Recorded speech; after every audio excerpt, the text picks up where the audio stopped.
Bonsoir à tous, ravi de vous retrouver en ce vendredi soir avec une actualité sportive très dense en principauté en cette fin du mois de mai. Avec tout d'abord la Roca Team en Final Four de basket qui n'aura tenu qu'une mi-temps malheureusement, comptant même 12 points d'avance avant de s'écrouler en deuxième période face à l'Olympiakos Le Pirée au stade des demi-finales. Une défaite très nette, 76-62, 14 points de différence. Maintenant, il va falloir retrouver du côté de la Roca Team ses esprits et la motivation pour décrocher une troisième place dimanche après-midi en Lituanie.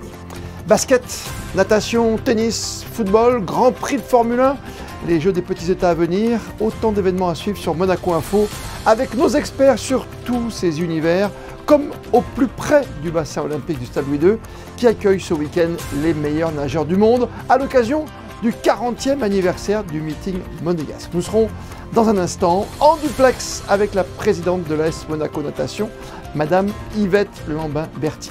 Les finales en direct samedi et dimanche à 17 h sont à suivre sur notre antenne avec notre consultant Olivier Nicolas et Frédéric Elion. Frédéric qui vous propose chaque soir de découvrir un portrait de nos athlètes qualifiés pour les Jeux des petits États européens qui débutent dans 8 jours maintenant à Malte. Ce soir, on va parler basket, nouvelle génération, avec un éclairage sur la discipline du 3-3. La Monte Carlo Fashion Week et les premiers défilés qui se sont déroulés hier soir. Et avec le directeur des affaires maritimes, Armel Roudot-Lafont, nous évoquerons le grand départ de la saison sur les flots et la grande affluence attendue comme chaque année dès la semaine prochaine à l'occasion du Grand Prix de Formule 1 de Monaco. Et avec le Final Four de basket, parmi les grands rendez-vous sportifs du moment, samedi et dimanche, donc le meeting international de natation, le Mare Nostrum qui retrouve un de ses bassins préférés, celui du Stade Louis II. Et avec nous ce soir, Madame Yvette Lambin-Berty, vice-présidente de la Fédération monégasque. Bonsoir Madame. Oui, bonsoir. Meeting d'importance comme chaque année à Monte-Carlo, c'est samedi et dimanche. On a l'habitude, c'est presque une tradition depuis de nombreuses années. Et justement, ça fait 40 ans que ça dure. En effet, oui. Ça fait 40 ans et j'avoue que, bon, lorsqu'on arrive sur des anniversaires de dizaines, on est bien obligé de se rendre compte que le temps passe, mais en fait, il passe très vite.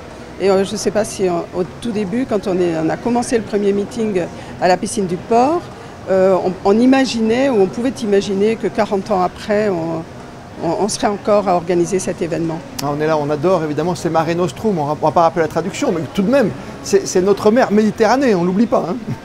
Ah oui, bien sûr.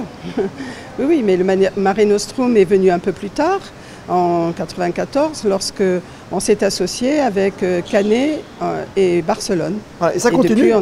Voilà. Et ça continue ce triptyque magique, de toute façon, qui sert à plutôt une préparation à la base, hein, quand même avant des années par exemple olympiques comme l'an prochain. Oui, oui, mais il a sa place maintenant dans le calendrier international, c'est ça qui est extraordinaire, pour diverses raisons. D'abord parce qu'il se situe, comme vous venez de l'indiquer, suivant les années, à un moment crucial pour les athlètes. Là, il y aura cet été les championnats du monde. Et d'autre part, il est aussi qualificatif, aussi bien pour les championnats du monde que pour les Jeux olympiques de 2024. Avec à chaque fois un plateau d'exception, hein. On le sait, les athlètes du monde entier adorent venir à Monaco. Oui, alors là, cette année, nous avons 300 nageurs, dont 50 médaillés olympiques, médaillés des championnats du monde et oui, médaillés des Jeux, des championnats d'Europe. Parfois, pour certains, plusieurs fois médaillés olympiques. Bien sûr, à l'image d'un Florent Manodou, par exemple, sur 50 mètres, hein, qui s'est illustré au début du Mare Nostrum. Oui, mais il y a eu Matt Biondi, il y a eu, et puis sans oublier Popov. Qui nous avait donné le premier record du monde. Alors justement, c'est quelque chose de très important. On va peut-être avec vous ouvrir à nouveau l'armoire aux souvenirs. Vous avez parlé du meeting qui se déroulait sur le port de Monaco, mais vivre un record du monde dans une piscine, c'est quelque chose d'exceptionnel. Oui, alors voilà, la première fois, c'est vraiment ce moment-là. On organise un événement, mais on est tous des bénévoles. Vous voyez, on aimait la natation, on l'a fait sérieusement pour pouvoir satisfaire vraiment les athlètes et surtout les respecter.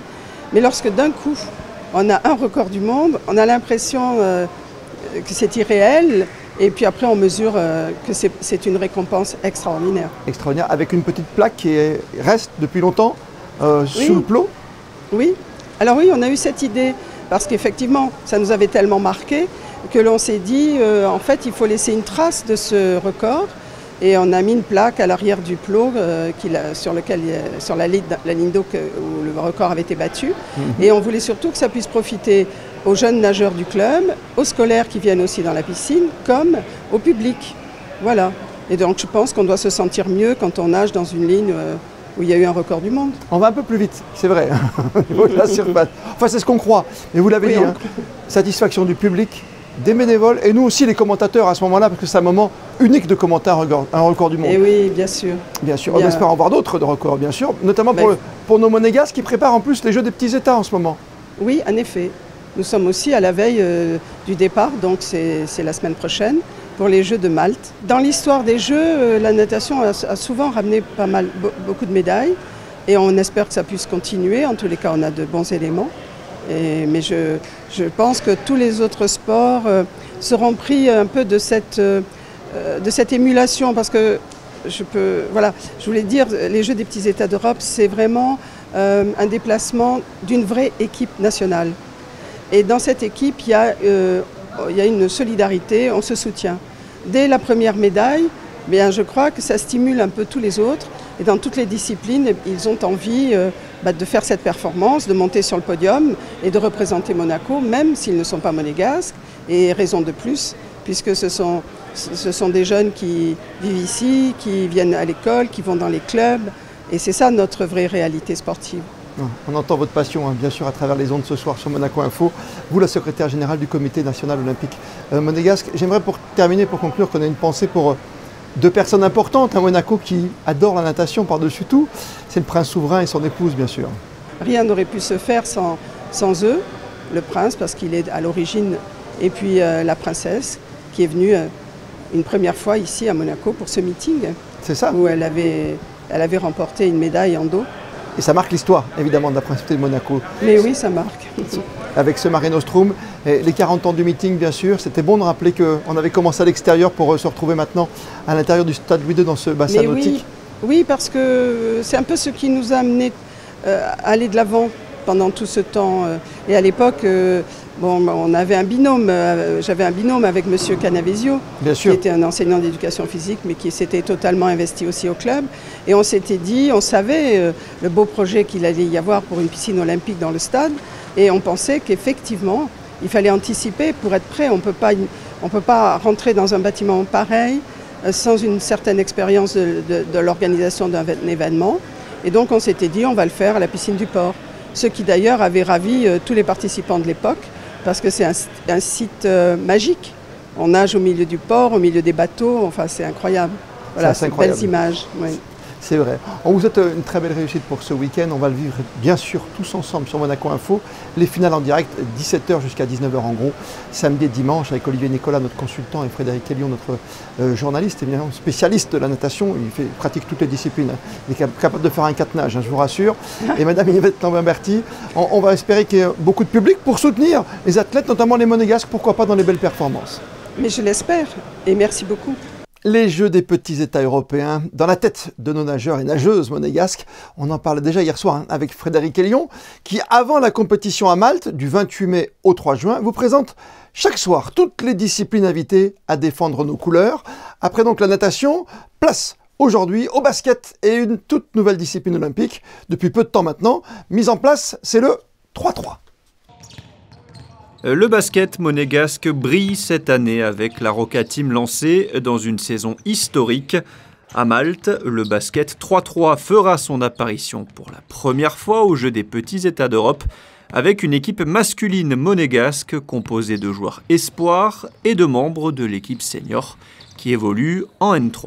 On a fait la meilleure équipe possible et on y va avec un objectif précis, c'est d'être médaillable. On a déjà commencé il y a 3 semaines déjà les entraînements, donc les gars les espoirs se font les entraînements 5-5 en espoir, plus le soir je les reprends pour le 3-3 à raison de 2 à 3 entraînements par semaine. Et les seniors c'est pareil, eux, ils sont 2 entraînements dans la semaine avec leur équipe, plus 2-3 fois avec le 3-3. Et on avance comme ça. On a l'avantage aussi d'avoir des joueurs qui ont beaucoup pratiqué le 3-3.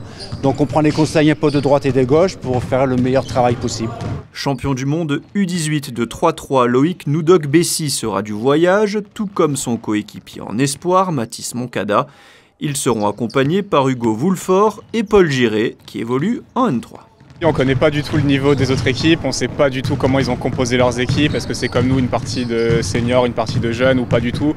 Donc nous on se prépare de notre côté, on sait ce qu'on peut faire, ce qu'on est capable de faire et ouais bien sûr l'objectif c'est médaille, hein. on va faire de notre mieux mais c'est l'objectif, la médaille. Monaco œuvre depuis des années pour la promotion du 3-3, une médaille à Malte serait une belle récompense pour tout le travail effectué. Et en tennis, à Rome, après l'Open d'Australie, Hugo Nys porte à nouveau au plus haut les couleurs du tennis monégasque avec son compère polonais Jan Zielinski. Ils se sont qualifiés cet après-midi pour la finale du double du tournoi italien après un succès en 2 manches sur la paire Zeballos-Granollers 6-3, 7-5. Basket, natation, Formule 1, l'actualité sportive, je vous le disais, bat son plein en principauté. Et c'est avec l'arrivée du grand show de la Formule 1 la semaine prochaine que l'activité maritime, elle, s'accélère en vue de surcroît des beaux jours à venir. Une affluence qui ne va cesser de grandir d'ici le vrai début de l'été sur notre calendrier. L'occasion de faire le point ce soir sur ce secteur d'importance avec Armel Roudot-Lafont, directeur des affaires maritimes. Entretien signé Fabien Bonilla. Bonsoir. Nous voulions nous entretenir avec vous parce que les beaux jours sont là. Enfin, quand je dis beaux jours, même s'il fait gris en ce moment, on est au printemps en tout cas. Et les sorties en bateau sont de plus en plus fréquentes. Une piqûre de rappel, la mer est dangereuse? Alors, la mer est dangereuse. La mer est un lieu de loisirs nautiques, de plaisir, mais elle peut être dangereuse. Donc, comme nous souhaitons qu'elle reste une zone de plaisir, nous intervenons pour encadrer les navigateurs et les bateaux de plaisance. Quels conseils vous pouvez nous donner si on prend la mer en bateau, là par exemple? Alors le premier conseil, c'est de prendre la météo avant tout départ et de vérifier aussi l'état de son bateau, l'état de son carburant, l'état de son bateau, ses gilets de sauvetage. Ce sont les premiers conseils de base. Quels ont été les types d'intervention du coup? En général, c'est toujours des pannes moteurs pour les voiliers, un grand classique, ou des personnes qui ont été un peu trop vite et qu'il faut calmer, ou des bateaux qui sont rentrés dans la réserve alors même que la navigation est interdite. Et quelles sont les missions et le rôle des affaires maritimes très concrètement? D'abord de faire de la prévention, c'est-à-dire qu'on va au contact des bateaux sur le plan d'eau pour les informer de la réglementation, des zones de mouillage, des zones de navigation, pour leur donner tout conseil utile sur la réglementation environnementale, la gestion de ces eaux usées en mer. Enfin, donc on a un grand volet de communication et de prévention des risques. Et ensuite, on a un volet aussi en complément de la police maritime lorsqu'il y a une infraction, qu'un bateau pénètre, si on va dire, dans la réserve ou s'il y a un excès de vitesse. Ça, c'est notre première mission. Après, on a une mission aussi d'assistance, mais là, si on constate qu'il y a un bateau en difficulté, nous appelons nos collègues de la division de la police maritime et aéroportière qui sont compétents dans ce domaine-là. On a un rôle aussi en période estivale d'accompagnement de la direction de l'environnement pour les prélèvements pour la qualité de l'eau. On a un rôle majeur aussi en préparation de la saison estivale pour le larvoto, la mise en place des radeaux, la mise en place du filet anti-méduse, l'ensemble du balisage de la principauté, chenaux, zone d'interdiction périodique. Donc on a une grande phase de préparation à l'année balnéaire, à la saison balnéaire. Et puis bien sûr, il y a le Grand Prix qui approche là. C'est une période où j'imagine vous êtes particulièrement sollicité. Alors c'est une période où on est très sollicité déjà en amont, c'est-à-dire les 2 semaines avant le Grand Prix. Là, c'est un peu l'effervescence, et après pendant le Grand Prix. Pendant le Grand Prix, on a 2 moyens nautiques à la mer durant les 3 jours. Il y en a un qui est mis à la disposition des carabiniers pour les éventuelles évacuations par la mer, puisque vous savez que pendant le circuit, c'est un peu compliqué. Et le deuxième moyen nautique, c'est un moyen nautique qui va à la rencontre des usagers de la mer pour leur donner notamment des dépliants qui les informent à la fois de la réglementation maritime en principauté et des bons conseils pratiques pour toute activité de plaisance dans la principauté et aussi pour tous les éléments environnementaux dans les eaux adjacentes, c'est-à-dire dans les eaux françaises. Nous avons des accords avec la préfecture des Alpes-Maritimes pour diffuser aussi de la bonne information en matière de protection environnementale pour la Méditerranée proche.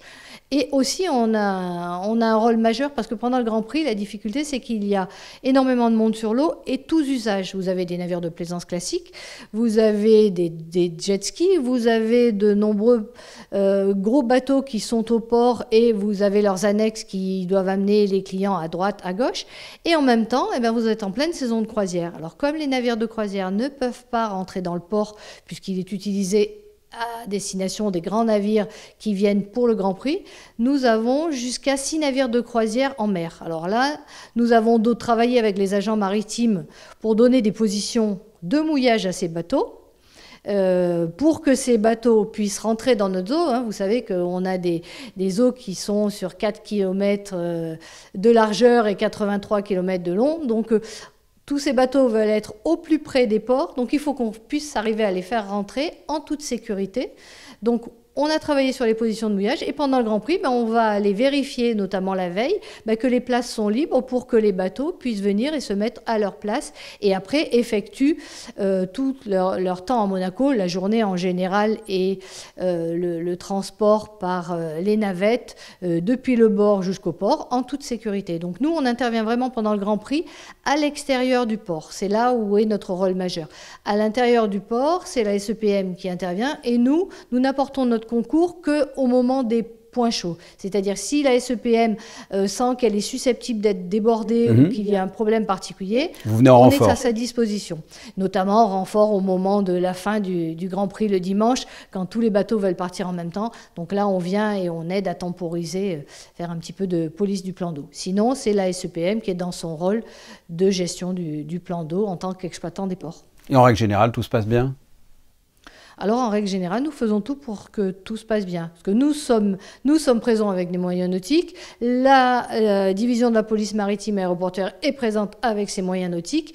Et la SEPM aussi. Donc, ça fait quand même aussi beaucoup de moyens de l'État ou associés pour temporiser. Donc, on fait tout pour que ça se passe bien.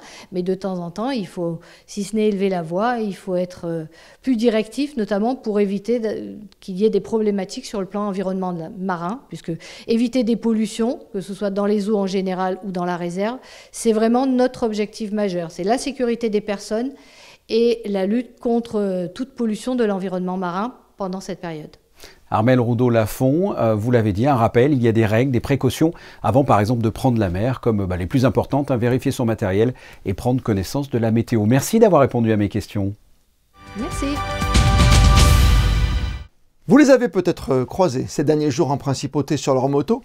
Les carabiniers du Prince ont sillonné Monaco en long et en large. Mais que faisaient-ils exactement ? Ils participaient à des exercices à l'occasion d'une grande période de formation. Christine Datomel vous en dit plus ce soir dans ce reportage en compagnie d'Alexandra Marangoni pour les images. 8 carabiniers, dont 3 jeunes recrues, viennent de participer à une formation initiale moto. Une formation axée sur la maniabilité de la moto afin que les carabiniers se sentent à l'aise en toutes circonstances sur leur engin. De nouvelles motos étant arrivées à la caserne il y a tout juste un mois. Une formation qui a duré 4 jours et qui a été prodiguée par les carabiniers motards aguerris de la caserne, ceux qui ont déjà suivi des stages à Fontainebleau avec la gendarmerie. Cette formation, elle apportera de la rigueur, du prestige, parce que nous sommes essentiellement sur un travail de fond sur tout ce qui est escorte de protocole, escorte pendant le Grand Prix, et ça demande énormément de rigueur, surtout sur l'escorte de protocole, et de la sécurité sur les escortes de Grand Prix, parce que comme vous le savez, la période du Grand Prix, c'est quelque chose de très chargé. Et lorsque nous avons des évacuations ou des escortes VIP, il faut être vraiment aguerri sur une moto au milieu du public et des touristes qui circulent en principauté. Les carabiniers ont donc participé à de nombreux exercices et mis en situation dans les rues de la principauté. Et si cette formation était axée principalement sur la maniabilité et le protocole, les carabiniers doivent aussi pouvoir faire face aux imprévus. On a simulé en fait que la personne à l'intérieur du convoi avait un malaise, donc un petit changement d'itinéraire imprévu. Donc voilà, et en cours du changement d'itinéraire, on a encore rajouté une difficulté, donc on a changé de destination, c'est-à-dire qu'on était parti au début sur le CHPG, et finalement ce n'est pas le CHPG, c'était le centre cardio. Donc voilà, c'est pour obliger en fait ceux qui sont en tête du convoi qui ouvrent, en fait à avoir faut qu'ils aient une connaissance vraiment irréprochable de la topographie, ce qui permet justement de pallier ce genre d'événements qui peuvent être inopinés. Et voilà, il faut que ça réagisse vite, tout en sécurité sur la moto. La complexité dans ce métier, surtout dans cette spécialité, c'est surtout pouvoir se faire corps avec la moto. Parce qu'on travaille avec la moto, et la moto c'est notre outil de travail, et on va devoir faire corps à la moto. Le but c'est vraiment d'être à l'aise avec la moto et pouvoir escorter des véhicules sanitaires ou la famille princière. Pourquoi j'ai choisi cette spécialité de motocycliste, c'est parce qu'on est tous passionnés par la moto. On travaille vraiment en faisant ce que l'on aime, quoi, tout simplement, et du coup c'est que du bonheur. Et si les 8 carabiniers qui ont suivi cette formation ont reçu des mains de leur colonel et en présence de leur instructeur un badge de spécialité, celui des motards, la prochaine échéance qui les attend, le Grand Prix, suivi des lettres de créance. En septembre prochain, ces 8 carabiniers participeront à un stage à Fontainebleau avec la gendarmerie. Suite à la visite du prince souverain à Bagnères de Luchon en juin dernier, dans le cadre des commémorations du centenaire de la disparition du prince Albert Ier, le prince savant, les guides à cheval rencontrés sur place ont décidé, eux, de faire leur voyage annuel en principauté sans leurs chevaux. Ils ont assisté notamment à un rendez-vous incontournable, la relève de la garde, toujours programmée à 11h55 sur la place du Palais. À l'occasion de la journée mondiale de l'abeille, la Fondation Prince Albert II et la Direction de l'Éducation nationale de la jeunesse et des sports ont remis aux élèves d'une classe de CP ce matin des petites graines mellifères, ces plantes qui ont une floraison abondante et dont le nectar et le pollen sont souvent de qualité, histoire aussi de faire prendre conscience aux plus jeunes le rôle primordial des pollinisateurs dans notre écosystème. La Monte Carlo Fashion Week, qui se déroule tout au long de ce week-end en principauté. Hier, les mannequins ont défilé à la collection automobile de son Altesse Sérénissime le Prince de Monaco, un événement créé il y a 10 ans et qui se veut éco-responsable. Le reportage d'Émilie Terrasson avec des images de Julien Logier. La Monte Carlo Fashion Week met en avant des créateurs, le Made in Monaco et des marques internationales qui s'inscrivent dans une idéologie écologique. Organisé par la Chambre monégasque de la mode, l'événement permet de faire connaître des marques, souvent nouvelles. Il faut avoir un certain standard qui correspond à l'image véhiculée par la Monte Carlo Fashion Week, à l'image de Monaco, et ainsi avoir un certain standing de qualité, mais avant tout un ADN éco-durable. Parce que la Monte Carlo Fashion Week, parmi toutes les Fashion Week dans le monde, c'est la Fashion Week éco-durable par excellence. Signataire du Pacte national pour la transition énergétique, en plus des designers soigneusement sélectionnés, les sponsors sont également éco-responsables. L'objectif est aussi d'éduquer le monde de la mode à l'écologie et de transmettre ses valeurs. Molto contento di essere qua per la Fashion Week di Monte Carlo, per me è la prima volta, quindi è una grande esperienza e sono molto felice di essere qua e di iniziare a aprire questo mondo qui da voi perché considero un posto speciale, soprattutto il Museo dell'Automobile, dove farlo con questi capi che sono una selezione della collezione, quindi sono molto emozionato e molto felice. Demain aura lieu le dernier défilé, puis le Monte Carlo Fashion Award sera remis. Celui-ci récompense les personnalités émergentes dans le domaine de la mode. À découvrir dès ce week-end à l'Espace 22, la toute nouvelle exposition The Woman on Canvas. C'est une série de portraits de tableaux très coloré. Le vernissage a eu lieu mercredi soir. La météo de ces prochaines heures, c'est avec vous, Christine Datomel. Bonsoir Christophe, bonsoir à tous. Samedi, la journée sera généralement nuageuse. Même si une légère brise soufflera, elle ne chassera pas pour autant les nuages puisque des précipitations sont prévues tout au long de l'après-midi. Les températures, quant à elles, oscilleront entre 13 et 18 degrés. Le soleil se lèvera à 5h58 et se couchera à 20h54. Demain, nous fêterons les Bernardins. Et comme le veut la tradition, on termine par les instantanés du jour. Et l'ambiance ce soir dans la salle Gaston Médecin avec des supporters à fond derrière la Roca Team pour ce Final Four 2023. Émotion, sensation à distance. Les photos sont signées ce soir Frédéric Nébinger. Pour notre part, on se retrouve demain 19h pour une toute nouvelle édition de votre journal avec une grande page basket bien sûr, résumé du match face à l'Olympiakos, réaction sur place à Kaunas comme ici à Monaco. D'ici là, belle et bonne soirée sur Monaco Info.